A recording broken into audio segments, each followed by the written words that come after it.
ಇದು ಹೆಂಗಿದೆ ಈ ಬಜೆಟ್ ಅಂತಂದ್ರೆ,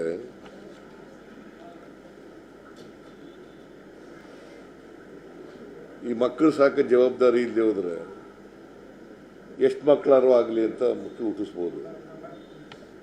ಮಕ್ಕಳು ಸಾಕೋ ಜವಾಬ್ದಾರಿ ಇರಬೇಕು. ರಾಜ್ಯದ ಜನರನ್ನ ಅವರ ಆರ್ಥಿಕ ಸಾಮಾಜಿಕ ಕಷ್ಟಗಳಿಗೆ ಸ್ಪಂದಿಸ್ತಕ್ಕಂಥ ಸರ್ಕಾರ.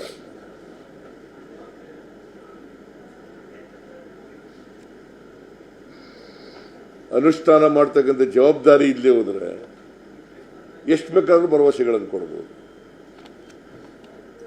ಆ ಥರ ಆಗಿದೆ ಈ ಬಜೆಟ್.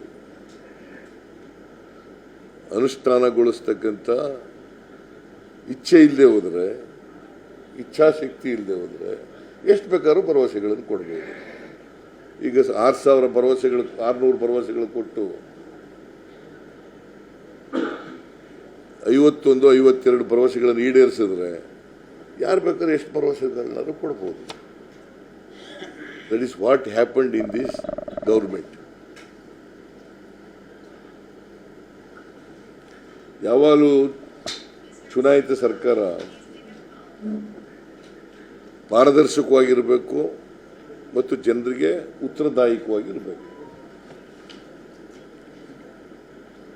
ಟ್ರಾನ್ಸ್ಪರೆಂಟ್ ಆಗಿರಬೇಕು, answerable to the people of Karnataka, answerable to the legislative, assembly and the council.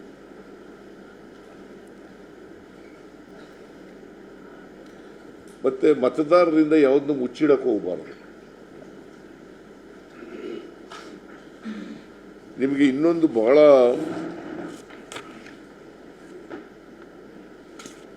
ನೋಡಬೇಕಾಗಿರ್ತಕ್ಕಂಥದ್ದು, ನೀವು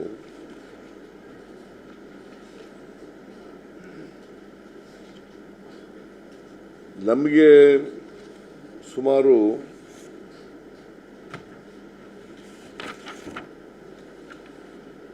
ಕರ್ನಾಟಕದಿಂದ ಇದೆಲ್ಲದು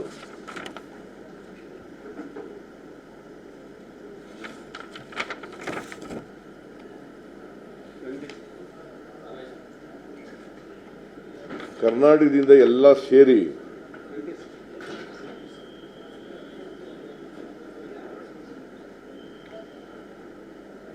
ಸುಮಾರು 4,75,000 ಕೋಟಿ ತೆರಿಗೆ ವಸೂಲಾಗ್ತದೆ. ಎಲ್ಲ ತೆರಿಗೆಗಳು ನಾವು ಬರೋದು ಎಷ್ಟು ಗೊತ್ತಾ? ಕೇಂದ್ರದಿಂದ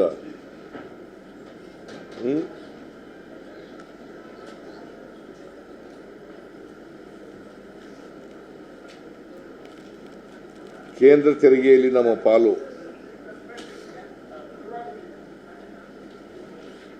ಈ ವರ್ಷ 34,596 ಕೋಟಿ ಬಂದಿದೆ. 34 ಲಕ್ಷದ ಅಂದರೆ ಈ ವರ್ಷ 22-23ರಲ್ಲಿ ಅವರೇ ಹೇಳಿರೋ ಪ್ರಕಾರ, ಪರಿಷ್ಕೃತ ಅಂದಾಜಿನ ಪ್ರಕಾರ, ಇದು ರಿವೈಸ್ಡ್ ಎಸ್ಟಿಮೇಟ್. ಇದು ಬಜೆಟ್ನಲ್ಲಿ ಹೇಳಿದ್ದು 29,783. ಈಗ ರಿವೈಸ್ಡ್ ಎಸ್ಟಿಮೇಟ್ನಲ್ಲಿ ಹೇಳ್ತಾರೆ 34,596. ಇದು ಬಂದಿರೋದಲ್ಲ, ಇದು ಅಕೌಂಟ್ ಅಲ್ಲ, ಎಸ್ಟಿಮೇಟ್ ಬರಬಹುದು. ಮುನ್ನೂರ್ಸಕ್ಕೆ ಎಷ್ಟು ಮಾಡಿದ್ದಾರೆ ಅಂದ್ರೆ ಈ ಬಜೆಟ್ನಲ್ಲಿ 37,252 ರೂಪಾಯಿ. 37,000 ಕೇಂದ್ರ ಸರ್ಕಾರದ ಅನುದಾನಗಳು.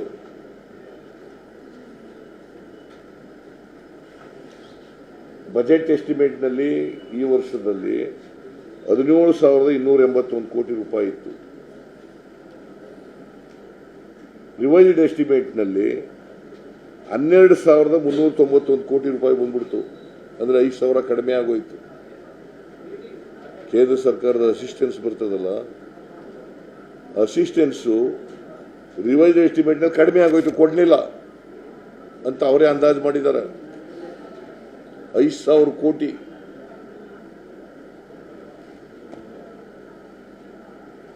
ಮುಂದಿನ ವರ್ಷಕ್ಕೆ ಕಳೆದ ವರ್ಷದ ಬಜೆಟ್ನಲ್ಲಿ ಹೇಳೋದಕ್ಕಿಂತ ಕಡಿಮೆ 13,005 ಕೋಟಿ. So central assistance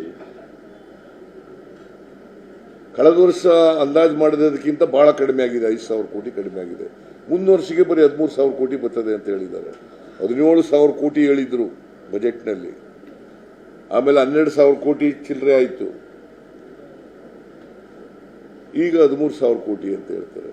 that means to say central ಗೌರ್ಮೆಂಟಿಂದ ಬರ್ತಕ್ಕಂಥ ಅಸಿಸ್ಟೆನ್ಸು 5,000 ಕೋಟಿಯಷ್ಟು ಕಡಿಮೆ ಆಯಿತು.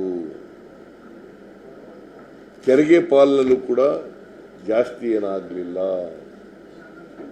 ಒಟ್ಟು ಇವೆರಡೂ ಸೇರಿಸಿದ್ರೆ ಎಷ್ಟಾಗ್ತದೆ ಅಂತಂದ್ರೆ 37,000 ಚಿಲ್ಲರೆ, 37,252 ಕೋಟಿ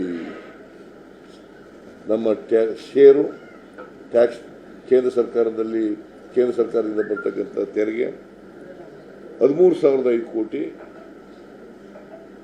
ಸೆಂಟ್ರಲ್ ಅಸಿಸ್ಟೆನ್ಸ್.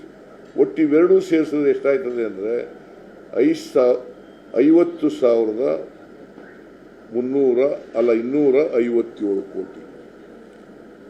ನಮ್ಮಿಂದ ತೆರಿಗೆ ಎಷ್ಟು ವಸೂಲಾಗ್ತದೆ? 4,75,000 ಕೋಟಿ. ನಮಗೆ ಬರೋದು